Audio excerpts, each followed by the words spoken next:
দিকে যাই ভাইরা আমার একটা টার্গেট আছে, সেই জায়গায় যেতে হবে।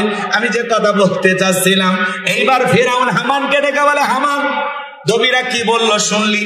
আগামী 3 মাসের মধ্যে একটা ছেলের জন্ম হবে, ওর কারণে রাজত্বের চেয়ার থাকবে না, জীবনটাও থাকবে না, এটা তো মেনে নেওয়া যায় না। নবীরা ডেকে বলে, নেতা।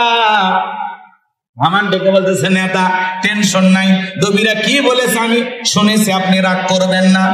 যেহেতু আমরা ক্ষমতার চেয়ারে আছি, মাইট ইজ রাইট, জোর যার মূল্য তার পাওয়ার, রাজত্ব আমাদের হাতে, আমরা যা বলবো মিশরের জনগণ তাই মানতে বাধ্য। বলে কি করতে চাস? হামান ডেকে বলে, নেতা যত ছেলে সন্তান জন্মগ্রহণ করবে সব ছেলেগুলোকে জবাই করে করে বিদায় করে দেব, তাহলে আপনার পথের কাটা মুসার জন্ম হবে না, আপনার টেনশন হবে না। হামানের মাথায় কোনো চুল ছিল না, সাদে মান নাই, বাম্পার লোড, পুরো মাথা ছিল ভারতের দমদম এয়ারপোর্ট। এই কথা শোনার পরে ফিরআউন ডেকে বলে, হামান রে আসলে তোর মাথায় বুদ্ধি আছে, তবে শোন, ছেলেগুলোকে জবাই করবি, মেয়েগুলোকে জবাই করবি না, কারণ ছেলেদের মধ্যে আমার শত্রু আছে, মেয়েদের মধ্যে কোনো শত্রু নাই। তার মানে চোর হলো মানুষ ভালো, মোবাইল নিয়ে গেল, সিম কার্ড খুলে দিয়ে গেল, কথা বলে ঠিক না? এইবার সন্তান জবাই করা শুরু হয়ে গেল।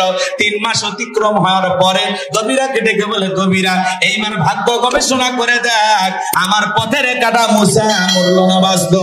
আমার ভাইরা 3টা বর্ণনা পাওয়া যায়। কেউ বলেছেন 20,000 শিশুকে জবাই করা হয়েছে, আর একটা বর্ণনায় 24,000, আর একটা বর্ণনায় 80,000 কথা বলা হয়েছে।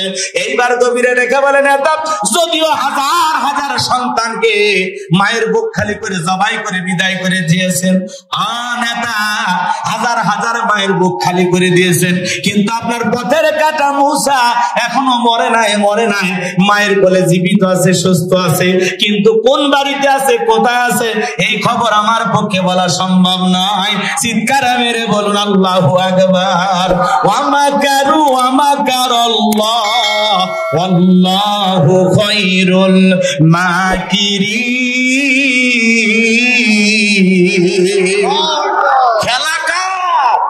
আল্লাহ চাই মুসারে বাঁচাইতে, ফিরআউন চাই মারতে, আর 14 গোষ্ঠী এক জায়গা হয়ে মারতে পারবে না।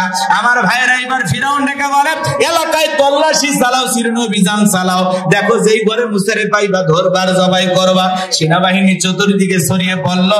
একদল সেনাবাহিনী মুসা নবীর বাড়ির দিকে রওনা করেছে। মুসা নবীর বড় বোন নাম তার মারিয়াম, ডেকে বলে, মা ওই যে ফিরআউনের সেনাবাহিনী দেখা যায়, মা আর বুঝি ভাইকে বাঁচানো গেল না, ভাইকে কই লুকিয়ে রাখবা?